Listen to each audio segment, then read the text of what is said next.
नमस्कार, मैं अनमोल प्रीतम और आप देख रहे हैं नेशनल दस्तक। लखीमपुर खीरी हिंसा के आरोपी मंत्री के बेटे को कल यूपी पुलिस ने गिरफ्तार कर लिया। लेकिन यह गिरफ्तारी क्यों हुई और इस गिरफ्तारी के पीछे क्या कहानी है, इसको क्रमवार तरीके से समझते हैं।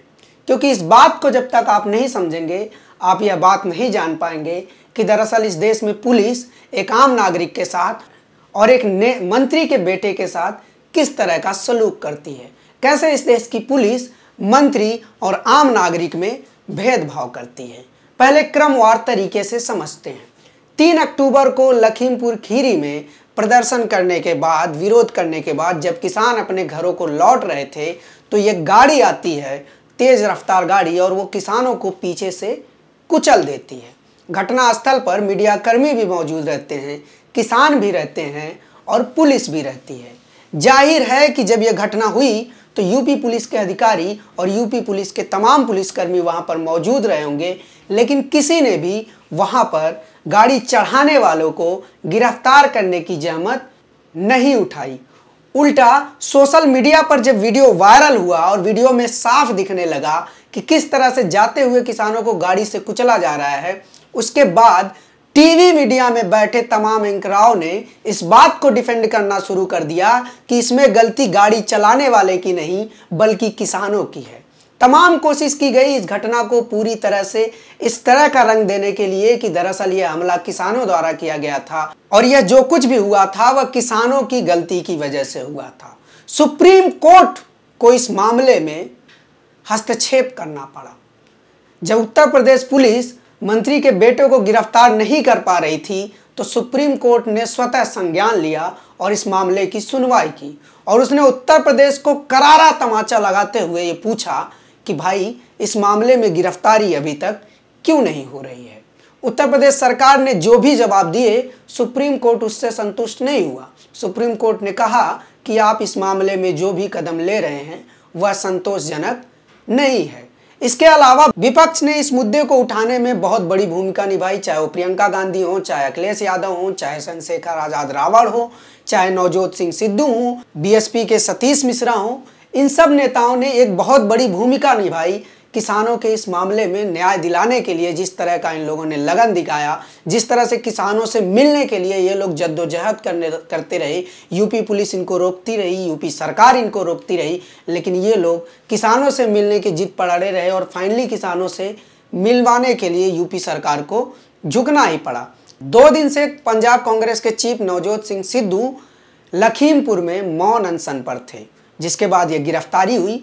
लेकिन इन सब पृष्ठभूमि को समझने के लिए एक बात भी हमें समझने की जरूरत है कि कल संयुक्त किसान मोर्चा ने नई दिल्ली में प्रेस कॉन्फ्रेंस करके कुछ चौंकाने वाले खुलासे किए हैं, जिनमें से एक खुलासा यह है कि संयुक्त किसान मोर्चा ने खुले तौर पर कहा है कि लखीमपुर में जो भी हिंसा हुई है उसके पीछे षड्यंत्र है। यह कोई अचानक से हुआ एक्सीडेंट नहीं बल्कि प्री प्लान्ड मर्डर है। इसके पीछे का कारण किसान नेता बताते हैं 25 सितंबर को दिया गया गृह मंत्री द्वारा भाषण, जिस भाषण में गृह मंत्री किसानों के खिलाफ हिंसा भड़काने की बात करते हैं। इस पूरे घटनाक्रम के विरोध और सरकार के लचर रवैये के खिलाफ किसान एक बार फिर से प्रदर्शन करने जा रहे हैं। 12 तारीख को किसानों को बुलाया गया है लखीमपुर खीरी में। पूरे देश के किसानों को यह आह्वान दिया गया है कि पूरे देश के किसान उन मारे गए किसानों की आखिरी अरदास में शामिल हों। 15 तारीख को पूरे देश के किसान प्रधानमंत्री नरेंद्र मोदी और गृह मंत्री अमित शाह का पुतला दहन करने वाले हैं। 18 तारीख को पूरे देश में किसान रेल रोकने वाले हैं। इसके अलावा विपक्ष भी ऐसे तमाम कार्यक्रम कर रहा है जो किसानों के पक्ष में है, जिनमें से आज प्रियंका गांधी बनारस में किसान न्याय रैली कर रही हैं। इस रैली में तीनों कृषि कानूनों का विरोध होगा और किसानों के इंसाफ की मांग होगी। इसके अलावा कल यानी कि 11 अक्टूबर को शिवसेना, एनसीपी और कांग्रेस मिलकर महाराष्ट्र बंद कर रही है, यानी कि एक दिन के लिए पूरा महाराष्ट्र बंद, और यह बंद किसानों के समर्थन में है। तो फिर बात मिला जुला के आ जाती है कि क्या गिरफ्तारी होने के बाद किसानों को न्याय मिल जाएगा। इस सवाल का जवाब देते हैं राकेश टिकैत।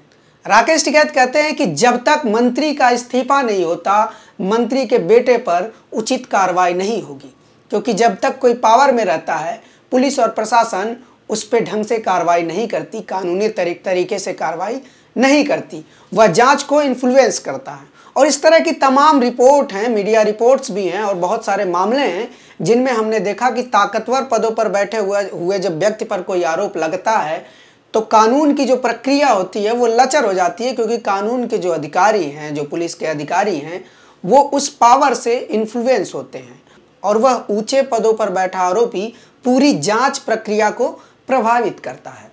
इसलिए संयुक्त किसान मोर्चा की मांग है कि सबसे पहले केंद्रीय गृह राज्य मंत्री का इस्तीफा हो और प्रधानमंत्री मोदी इसमें कुछ बोलें, कुछ हस्तक्षेप करें, लेकिन अभी तक प्रधानमंत्री की तरफ से कोई बयान नहीं आया है।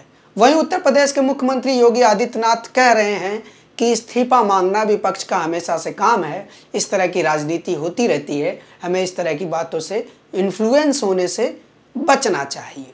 योगी आदित्यनाथ इस पूरी मांग को महज एक राजनीतिक मांग बता रहे हैं, लेकिन किसान कह रहे हैं कि सबसे पहले केंद्रीय मंत्री का इस्तीफा हो। अब लेकिन इस पूरी सोशल मीडिया के बहस में एक ट्वीट है जो मैं आपको पढ़कर सुनाना चाहूँगा, जो बहुत ही ज़्यादा वायरल है और इस ट्वीट पर सबसे ज़्यादा चर्चा हो रही है। ये ट्वीट है भाजपा के बागी सांसद नेता वरुण गांधी का।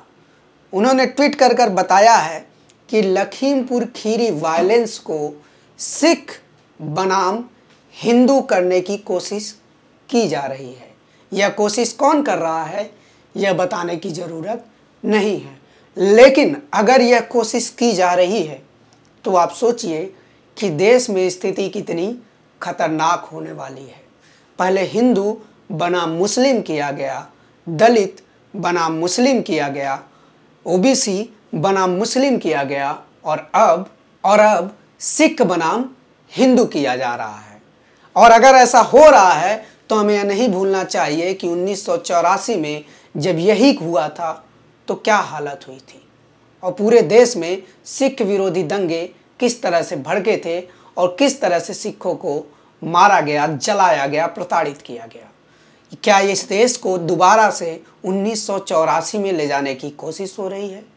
क्या फिर से सिखों को जलाया जाएगा, मारा जाएगा?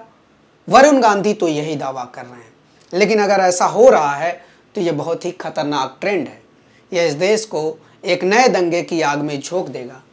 इसलिए जो लोग भी ऐसा कर रहे हैं और जिन लोगों के पास भी इस तरह के मैसेज व्हाट्सएप और तमाम तरह के फॉरवर्ड आ रहे हैं जिसमें हिंदू वर्सेस सिख करने की कोशिश की जा रही है, वो लोग इस तरह के मैसेज को देखने से परहेज करें और इनकी जांच करें, क्योंकि ये मामला पूरी तरह से लॉ एंड ऑर्डर का है। इसमें सिख बनाम हिंदू का कोई मामला नहीं है।